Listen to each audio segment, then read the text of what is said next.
Shalom, perkenalkan nama saya Natalie Nomori Ayu dengan NIM 222611008 dari kelas A4 Desain Manajemen Jaringan. Di sini, saya akan menjelaskan tentang topologi yang saya rancang untuk sekolah di SMK Negeri 4 Tanah Toraja. Nah, jadi ini adalah rancangan topologi yang saya buat, di mana pada topologi ini digunakan sebuah router sebagai pusat pengaturan jaringan, kemudian sebuah server dengan IP 192.168.1.1/24 yang digunakan sebagai layanan HTTP dan HTTP. Kemudian digunakan 3 switch, di mana switch pertama untuk menghubungkan PC lab 1 ke router, kemudian switch kedua untuk menghubungkan PC lab 2 ke router, dan switch yang terakhir untuk menghubungkan access point ke router. Untuk access point sendiri digunakan 2 access point, yaitu satu untuk guru dan satu untuk siswa. Kemudian sebagai perangkat klien digunakan PC, laptop, dan smartphone. Pada topologi ini, jaringannya dibagi ke dalam beberapa segmentasi VLAN, yaitu yang pertama ada VLAN 10 untuk lab 1, kemudian VLAN 20 untuk lab 2, VLAN 30 untuk WiFi guru, dan VLAN 40 untuk WiFi siswa. Dengan adanya segmentasi VLAN ini, perangkat dari kelompok berbeda tidak berada dalam jaringan yang sama sehingga bisa meningkatkan keamanan dari jaringan tersebut. Misalnya, ada perangkat pada sebuah kelompok tertentu, misalnya VLAN 10 yang terkena virus malware, maka perangkat yang berada di kelompok lain, yaitu VLAN 20, VLAN 30, dan VLAN 40 tidak akan mengalami masalah tersebut, tidak akan terpengaruh oleh masalah tersebut. Selain itu, dengan adanya VLAN 10 juga bisa meningkatkan efisiensi bandwidth dan mengurangi kepadatan lalu lintas. Kemudian untuk VLAN sendiri digunakan konfigurasi DHCP yang disediakan oleh router, sehingga nantinya masing-masing perangkat pada kelompok VLAN tertentu akan mendapatkan IP secara otomatis dari router.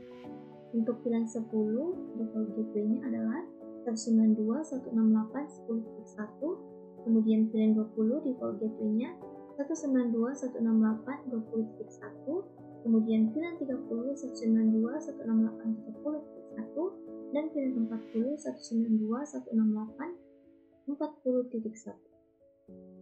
Kemudian pada masing-masing switch dilakukan konfigurasi untuk mengatur interface, trunking, dan akses, di mana contohnya pada switch 1 interface Face Ethernet 0/1 itu sebagai trunking VLAN ke router, kemudian Face Ethernet 0/2 sampai 24 sebagai interface yang akan menerima akses VLAN. Begitupun untuk switch kedua dan switch ketiga.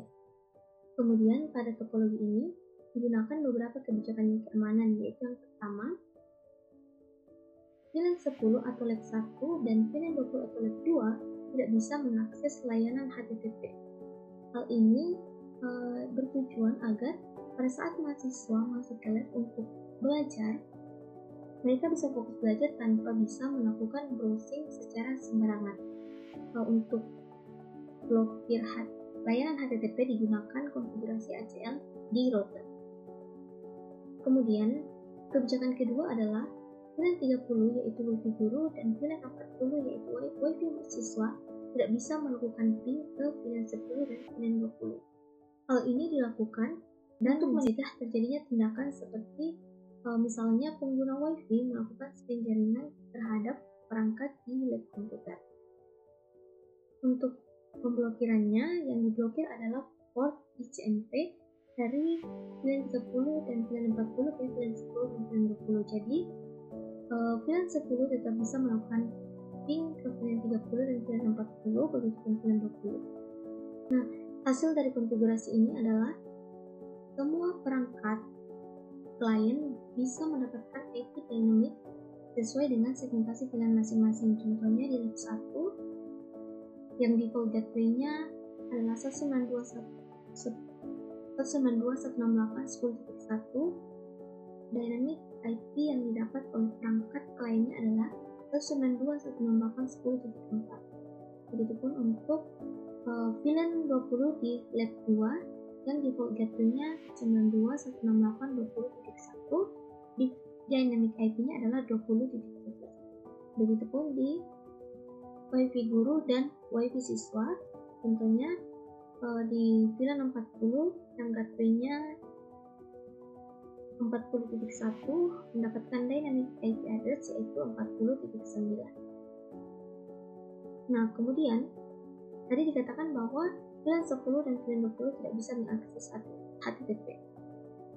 Tapi yang diblokir aksesnya hanya HTTP, sehingga pada saat kita mengakses HTTPS di VLAN 10 dan VLAN 20 itu diizinkan.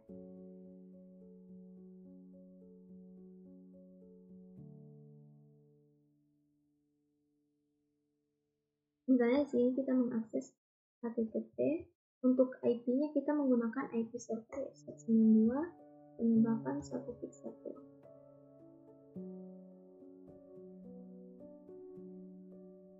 Nah, hasilnya adalah request timeout karena aksesnya sudah diblokir. Nah, kemudian masih di VLAN yang sama, kita coba untuk akses HTTPS.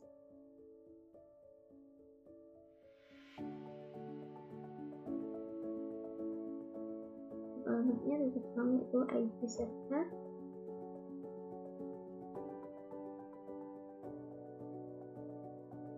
Nah, jadi jika kita mengakses HTTPS itu ada data yang dikirim karena itu aksesnya tidak diblokir. Nah, kemudian tadi adalah VLAN 30 dan VLAN 40 tidak bisa melakukan ping ke VLAN 10 dan VLAN 20. Jadi tadi kita melakukan blok pada protokol ICMP, yaitu protokol untuk melakukan ping.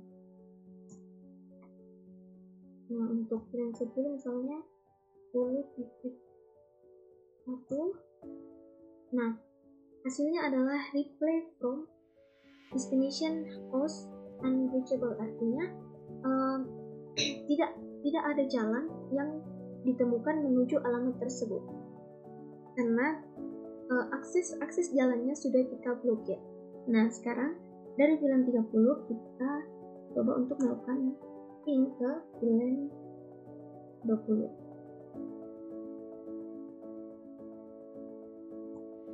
Nah, hasilnya sama karena yang kita blok di VLAN 30 dan VLAN 40 itu kan VLAN 10 dan VLAN 20. Bagaimana kalau dari VLAN 30 kita melakukan ping ke VLAN 40? Nah, reply from artinya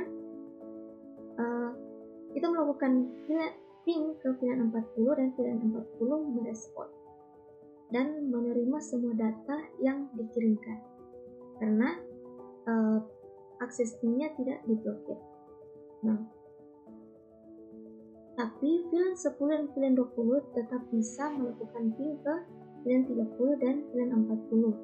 Contohnya di VLAN 10 kita melakukan ping ke VLAN 30.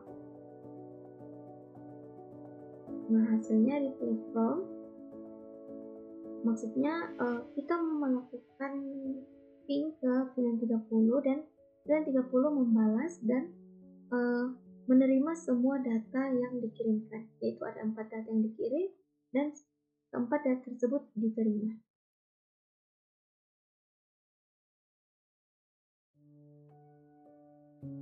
Nah, sekian hasil penjelasan dari topologi yang saya rancang.